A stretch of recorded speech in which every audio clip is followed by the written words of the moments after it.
Madame, Monsieur, bonsoir. Bienvenue dans ce journal. Voici ce que domine l'actualité. Les agriculteurs s'engagent aux côtés du président de la République, Alassane Ouattara, pour ses actions en faveur du monde paysan. Les sociétés coopératives entendent jouer leur partition lors de la présidentielle.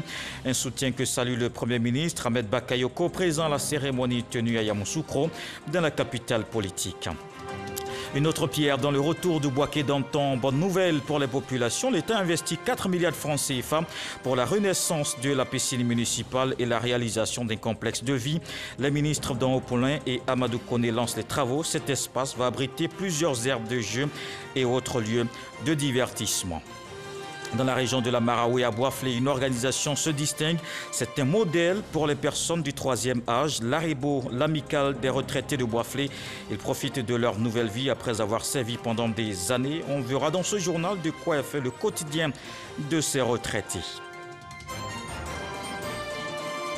Et puis au Mali, Moktawa nommé Premier ministre de la Transition. Ce diplomate de carrière, ancien ministre des Affaires étrangères, était délégué à la paix et à la sécurité à l'UMOA. Tous les yeux sont désormais rivés vers la CEDEAO pour la levée des sanctions après la nomination de ce civil. Les planteurs de Côte d'Ivoire apportent leur soutien au président de la République, candidat du RHDP. Ils justifient leur choix par l'amélioration de leurs conditions de vie à travers un meilleur prix des produits. L'Association nationale des coopératives agricoles a signifié sa position au Premier ministre Ahmed Bakayoko à Yamoussoukro. Mahama Traoré. Ahmed Bakayoko à la place Jean-Paul II de Yamoussoukro.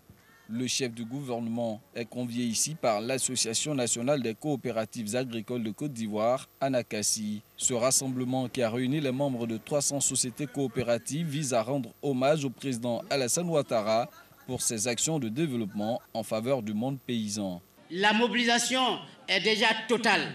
C'est pour vous démontrer l'engagement des agriculteurs à votre côté. L'engagement des agriculteurs aux côtés du président de la République. Bientôt, nous allons rentrer dans les échéances. Vous pouvez compter sur nous. Monsieur le Premier ministre, ils ont pris l'engagement de peser lourdement dans la balance de la victoire du président Alassane Ouattara. Et je crois qu'au 31 octobre, chacun sait ce qu'il doit faire. Ils ont pris cet engagement. Parce que derrière ces personnes que vous voyez, ce sont des millions de personnes, parce que chacun au moins a derrière lui plusieurs personnes. C'est ça les sociétés coopératives. Le Premier ministre Ahmed Bakayoko dit ne pas être surpris par ce soutien des producteurs au chef de l'État. Le président Ouattara, c'est un grand travailleur comme vous. C'est pourquoi il construit des routes pour vous, pour que vous puissiez acheminer facilement vos produits.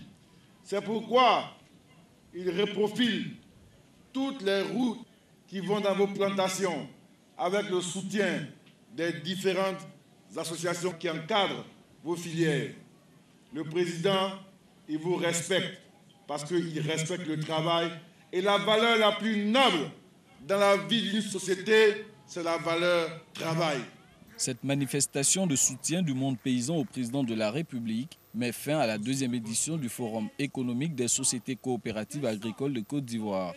Le forum s'est soldé par la remise de prix aux meilleures coopératives agricoles. La coopérative Kassangbana de Napier a ainsi reçu le super prix Ahmed Bakayoko de l'unité, de la solidarité et du vivre ensemble dans le monde agricole. Quant au prix du développement rural qui porte le nom du ministre Kobenan Kwasi Adjoumani, il est revenu à la coopérative Sifedsi d'Aboisseau. On reste dans le monde agricole, le recensement des producteurs de café cacao et de leurs vergers, un projet initié pour ressortir le nombre total des acteurs et leurs parcelles. La question abordée au Dimanche Magazine sur 13h, présentée par Hamza Diaby. Son invité Martin Kwasi Kokora nous donne des détails dans cet extrait. En 2012, le président de la République de Côte d'Ivoire a lancé la réforme de la filière pour donner un nouvel élan à cette filière. Et rappelons ici deux axes majeurs de cette réforme, qu'il s'agit de donner, d'améliorer le revenu des producteurs et aussi de définir des projets de développement pour que la cacaculture soit durable. Et pour répondre à ces deux préoccupations du gouvernement, le Conseil du cacao a bien voulu connaître l'ensemble de l'environnement de la production, de la commercialisation. Et aujourd'hui, la question cruciale pour nous, c'est de connaître le premier maillon de la production, c'est-à-dire les producteurs. Mais pas seulement eux, et aussi leurs plantations qui nous permettent d'avoir des informations fiables, détaillées, et pour conduire des politiques de développement. Alors, cette opération nous permet de disposer d'une base de données exhaustive sur les ressources cacaoyères et caféières. Ça veut dire quoi? Aujourd'hui, il est important pour nous d'avoir un répertoire où on peut avoir l'ensemble des producteurs identifiés avec des informations solides. Déjà pour le producteur, quand nous finissons ce recensement, toutes les questions de développement, des appuis que nous donnons aux producteurs en termes d'intrants agricoles, de développement des projets d'infrastructures pour accompagner leur santé, leur sécurité, tout cela, l'information que nous avons nous permet de localiser où se trouvent ces producteurs et de pouvoir leur apporter ce qu'il faut comme moyen de développement pour accompagner aussi la production. Et pour nous-mêmes, cette information nous permet d'améliorer nos outils de prévision et de calcul qui vont certainement nous permettre de tirer meilleur profit de la production du cacao du Côte d'Ivoire. Nous recherchons les personnes physiques ou morales qui utilisent une partie du territoire national pour développer la culture du café et du cacao. C'est eux qui doivent... Toutes ces actions visent le développement du pays qui passe aussi par la paix. La coalition républicaine pour la défense de la paix apporte sa contribution ce dimanche à Yopougon, un meeting de sensibilisation pour une élection présidentielle apaisée. Cette organisation de jeunesse de tous bords politiques appelle à préserver les acquis. Walter Amadou Ouattara. Commune de Yopougon, la bonne humeur et l'expression du vivre ensemble prennent le dessus sur la psychose et l'image d'une cité favorable à la violence. Impression négative que les manifestations d'incivisme ont laissé entrevoir en début de mois. Ces populations sont en harmonie avec les messages de renforcement de la paix. La présente activité de sensibilisation est une action de la Coalition républicaine pour la défense de la paix, CRDP. Cette coalition regroupe des jeunes de toute obédience politique. Le pays a trop souffert, notre génération, nous avons trop souffert. Nous avons besoin de stabilité, nous avons besoin de la paix. Inviter surtout d'abord les hommes politiques à faire violence sur eux, à faire plus de sacrifices. Le vrai sacrifice qu'on doit faire, c'est la paix dans l'intérêt des générations actuelles. Demander aux organisations de la société civile, aux rois et aux chefs coutumiers, comme un seul homme, à se lever pour imposer la paix à cette année 2020. Sans paix, il n'y a point de développement, insiste Souleymane Touré, président de la Coalition républicaine pour la défense de la paix. La paix est la chose la mieux partagée. Et pour qu'il y ait du travail pour les jeunes, pour qu'il y ait des routes, des ponts, pour qu'il y ait des hôpitaux, pour qu'il y ait des universités, il faut qu'il y ait de la paix.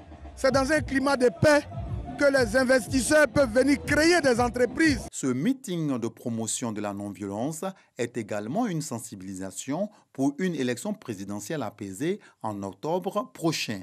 Mamadou Touré, ministre de la promotion de la jeunesse et de l'emploi des jeunes, encourage les initiateurs à étendre leur action à d'autres communes et exhorte les populations de Yopougon à œuvrer pour le renforcement de la quiétude et la préservation des acquis du développement. Même si tout n'est pas parfait, notre pays en 10 ans a connu des avancées qu'il nous faut consolider.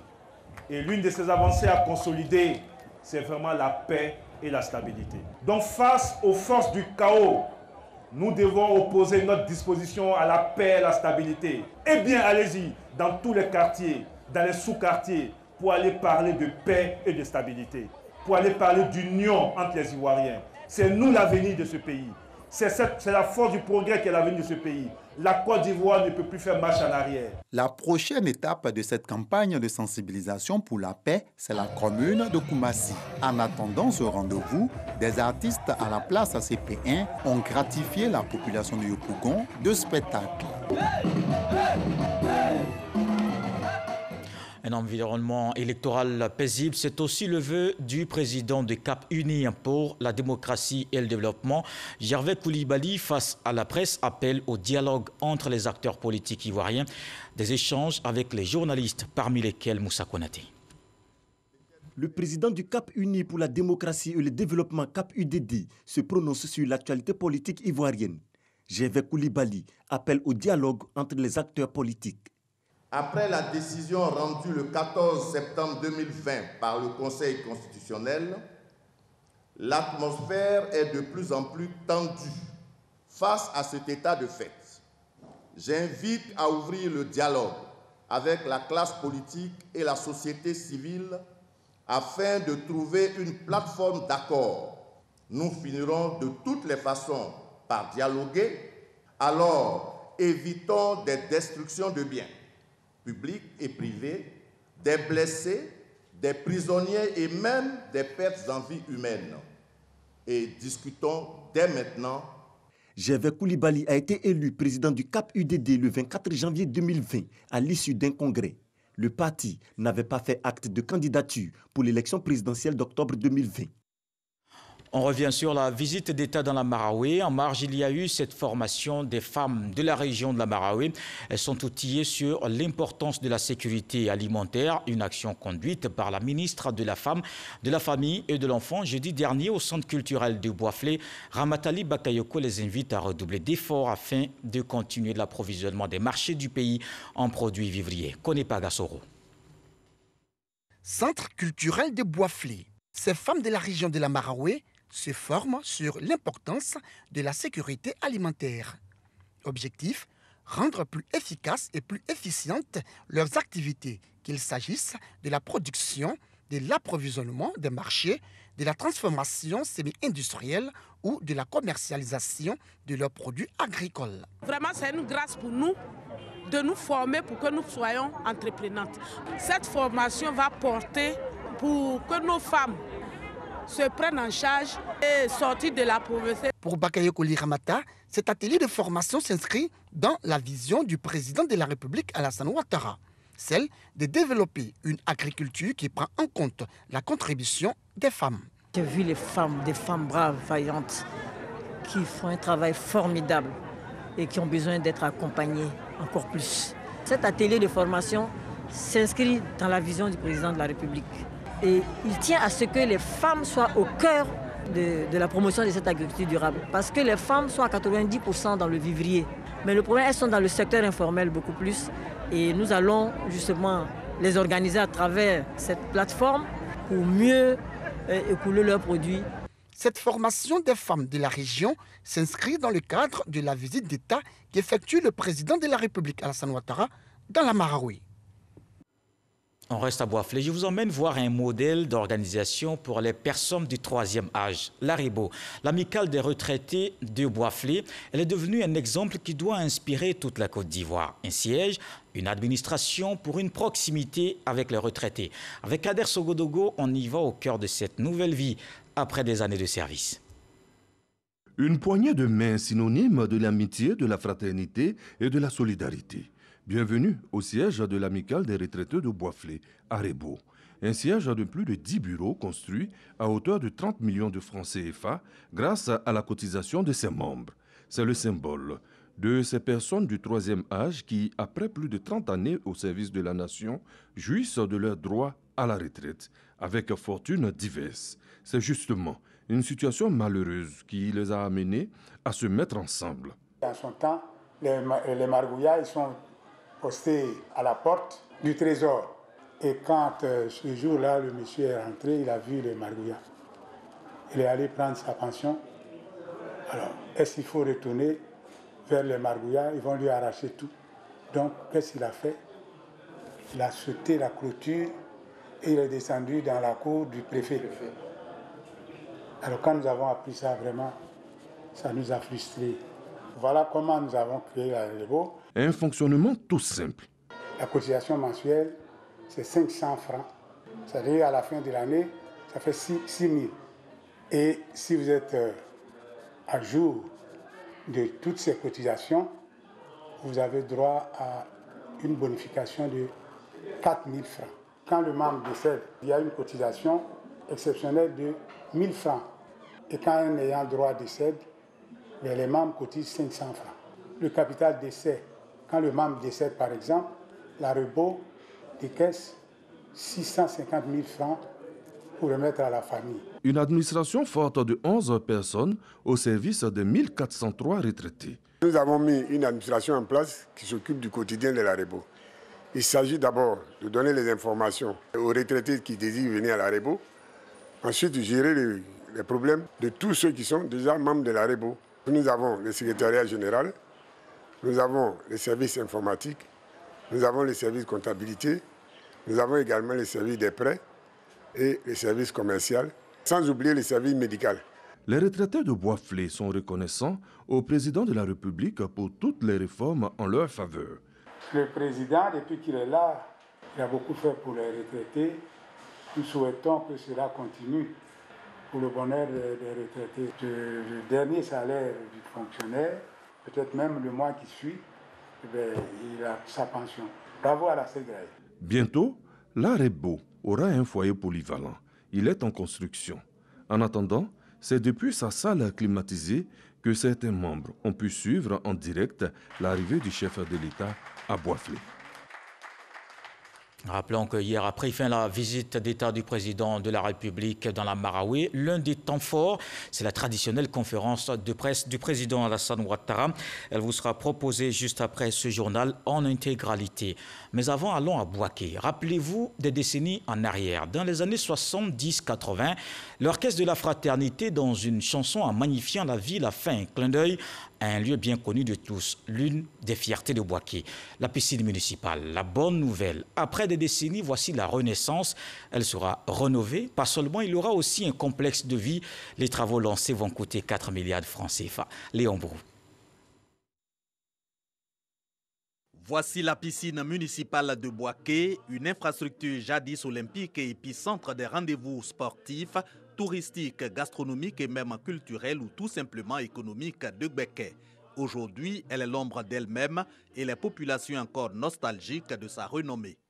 Bouaké ambitionne en effet de renouer avec sa fonction de pôle culturel majeur sur l'échiquier national et sous-régional, et ce chantier tombe vraiment à pic.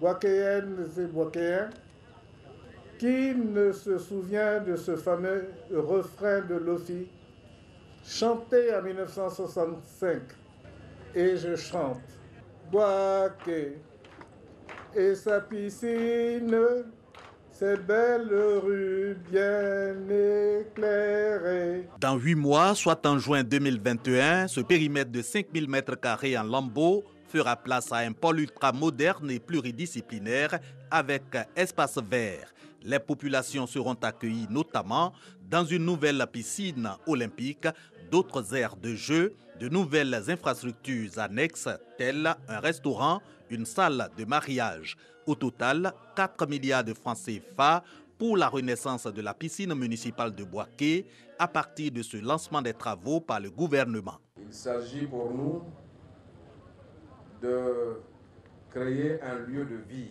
donc à Bouaké, que les populations de Bouaké, tous ceux qui viennent rendre visite aux populations de Bouaké puissent avoir un espace à la fois pour se détendre, pour se restaurer, mais également un espace de jeu. Aujourd'hui s'ouvre pour nous, sous nos yeux, le temps du développement, le temps de la cohésion, le temps du rassemblement des Ivoiriens. Avant-hier, c'était dans le Moronou.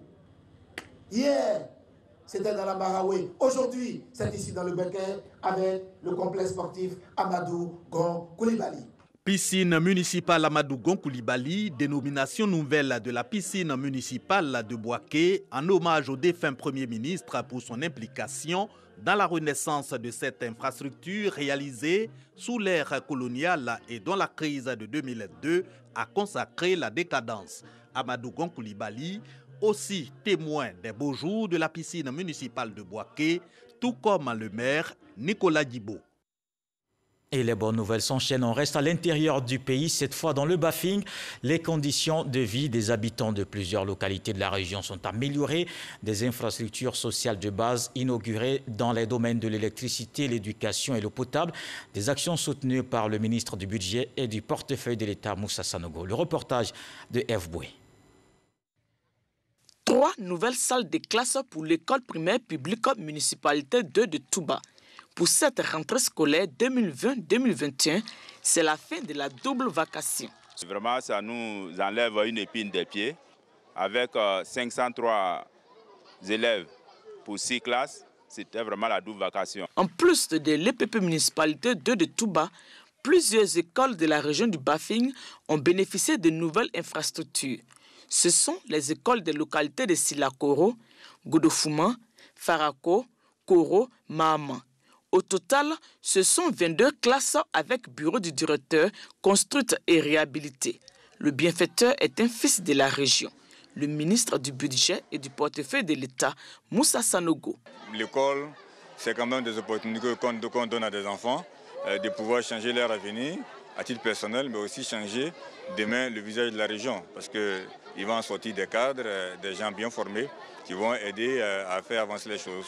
Il a en outre saisi l'occasion de la remise de ces infrastructures pour prodiguer des conseils d'usage aux communautés bénéficiaires. D'abord de faire un très bon usage de ces écoles-là, de veiller à leur entretien et aussi de veiller aussi à scolariser les enfants, en particulier les filles. Il y va de l'avenir non seulement de notre région, mais également de notre pays. En plus du secteur de l'éducation, le ministre Moussa Sanogo a mis fin aux soucis de nombreuses populations en matière d'électricité et d'accès à l'eau potable. Comme ici, dans la localité de Boro-Borotou. Le village est désormais connecté au réseau électrique national et l'eau courante y coule à profusion. Dans le Djoablin, décédé le 8 janvier 2020, le roi Aninibile II, porté en terre il y a quelques jours, c'était dans la pure tradition Ani, un rituel après plusieurs cérémonies d'hommage à Anibile Krou, des moments marqués par la promotion de la culture Ani Djoablin. Les populations saluent un homme de paix, il a œuvré à la cohésion dans le royaume. Des témoignages dans ce reportage de Mamadou Kwasi. C'est ici, au cimetière royal d'Anibile Krou, que repose désormais à jamais le 13e roi du Djoablin, Sa Majesté Nana Aninibile II. Une inhumation faite dans la pure tradition à Caen et dans l'intimité familiale, dans la nuit du vendredi 18 au samedi 19 septembre dernier. Mais avant son inhumation, il a eu droit aux honneurs de l'État de Côte d'Ivoire, avec la présence du président de la République, Alassane Ouattara. Cette ultime séparation a été marquée par des hommages, selon la pure tradition Djoablin, avec des danses.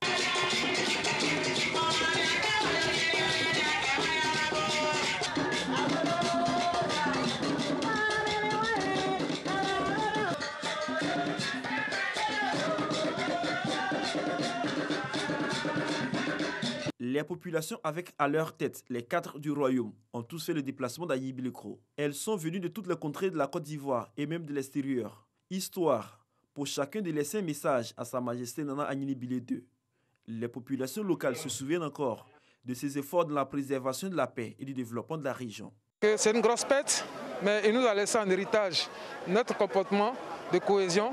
Parce qu'à Anibile Krou, toutes les communautés se retrouvaient, toutes les communautés se parlent et toutes les communautés, dans une synergie d'action, vraiment œuvrent pour le développement de la ville. Il avait de très bons rapports avec la jeunesse. Il était toujours prêt à recevoir les jeunes. Vous pouvez aller le retrouver à 21h, à 22h, assis avec des jeunes, en train d'échanger. Et c'est ce qui faisait qu'il était toujours d'actualité, parce qu'il avait toujours les petits secrets de la vie. Il avait toujours les nouvelles par rapport à ce qui se passait encore. Chez les différentes communautés, particulièrement chez les musulmans, l'on ne passe pas l'éponge sur l'implication du roi dans le rayonnement de l'islam. Toutes les choses que nous faisons, on l'informe et il assiste. Même les fêtes de Ramadan et Tabaski, il assiste. Quand un musulman a perdu sa femme ou bien son fils ou son père, il est toujours présent. En cas d'absence, il délègue quelqu'un d'aller le représenter. Et il ne va pas avec les mains vides, il va avec les mains pleines et il fait tout ce qu'il faut le faire. En pays Ani, après l'inhumation se poursuivent toujours les dons appelé en langue locale le Nza. Une contribution de tous pour soutenir la famille pleurée. Et quand finit cette étape, l'on peut désormais passer à la phase de désignation et d'installation du nouveau roi. Et pour le cas actuel, le collège est encore en concertation. Dans le reste de l'actualité, au Mali, Moktawan, nommé Premier ministre de la Transition, le président de la Transition, le colonel-major Bam Dao, a signé le décret 2 jours après la cérémonie de prestation de serment. Ce diplomate de carrière était ministre des Affaires étrangères entre 2004 et 2011 sous le président Amadou Toumani Touré. Depuis 2016, il est délégué à la paix et à la sécurité à l'UMOA, la Commission de l'Union économique et monétaire de l'Afrique de l'Ouest à Ouagadougou. Tous les yeux sont désormais rivés vers la CEDEAO. La communauté ouest-africaine avait promis de lever les sanctions qui pèsent depuis plus d'1 mois sur l'économie malienne en cas d'annonce d'un Premier ministre civil. Comme tous les dimanches, on fait le point de l'actualité internationale. On verra ce qui a marqué toute cette semaine d'informations dans le monde. Le 7 sur 7, c'est avec Armand Guivet.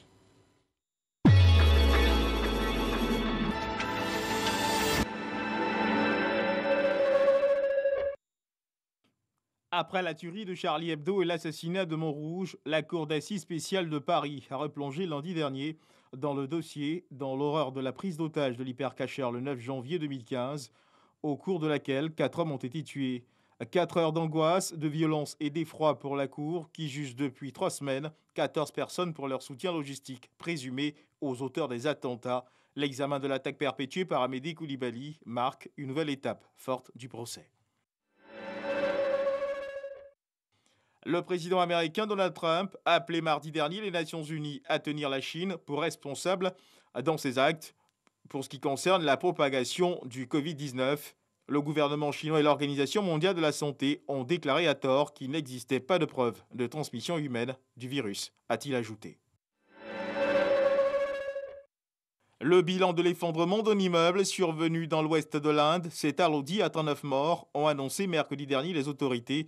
Les causes de l'accident n'étaient pas connues dans l'immédiat. Les effondrements de bâtiments sont relativement courants en Inde entre juin et septembre pendant la saison de la mousson, les précipitations intenses, fragilisant parfois les structures. Une 60aine de militantes féministes ont manifesté jeudi dernier à Versailles pour soutenir la mère d'une adolescente venue demander à la justice que les pompiers accusés d'atteinte sexuelle sur sa fille soient jugés pour viol. La Cour a examiné dans la matinée les requêtes de la mère de la victime et la décision a été mise en délibéré au 12 novembre. À l'époque des faits, en 2009, l'adolescente avait 14 ans et suivait un traitement médicamenteux lourd pour de fréquentes crises de spasmophilie et de tétanie. Son état de santé a nécessité de nombreuses interventions des pompiers en 2008 et 2010. Cette attaque survient alors que la rédaction de Charlie Hebdo fait l'objet de nouvelles menaces depuis que l'hebdomadaire a republié des caricatures de Mahomet le 2 septembre dernier à l'occasion de l'ouverture du procès des attentats de janvier 2015 qui doit se tenir jusqu'au 10 novembre. Près d'une centaine de médias, journaux, magazines, chaînes de télévision et radio ont publié en réaction mercredi dernier une lettre ouverte appelant les Français à se mobiliser en faveur de la liberté d'expression. Le Premier ministre libanais désigné Mustafa Hadib a annoncé ce samedi renoncer à former un nouveau gouvernement alors que la pression internationale augmente pour remplacer celui qui a démissionné après la gigantesque explosion meurtrière au port de Beyrouth. Mustafa Hadib, nommé le 31 août, est sous pression pour former un gouvernement au plus vite, de façon à lancer les réformes réclamées par la communauté internationale pour débloquer des milliards de dollars d'aide. Au Mexique, ce dimanche, 6 ans après, les manifestants sont nombreux à commémorer la disparition des 43 étudiants de l'école normale d'Ayotzinapa, dans le sud-ouest du pays.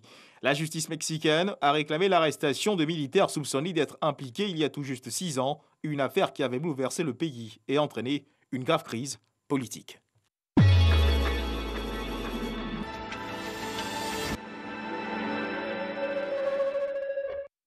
Rappelons pour terminer que hier a pris fin la visite d'État du président de la République dans la région de la Marawi. L'un des temps forts, c'est la traditionnelle conférence de presse du président Alassane Ouattara.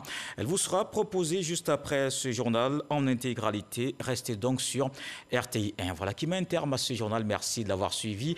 À suivre le 23h avec Abdoulaye Koné. Le sage nous apprend que rester dans l'attente d'une grande occasion. on laisse toujours passer les petites chances qui font le bonheur. Très bonne reprise du travail, Dieu voulant. On se retrouve demain.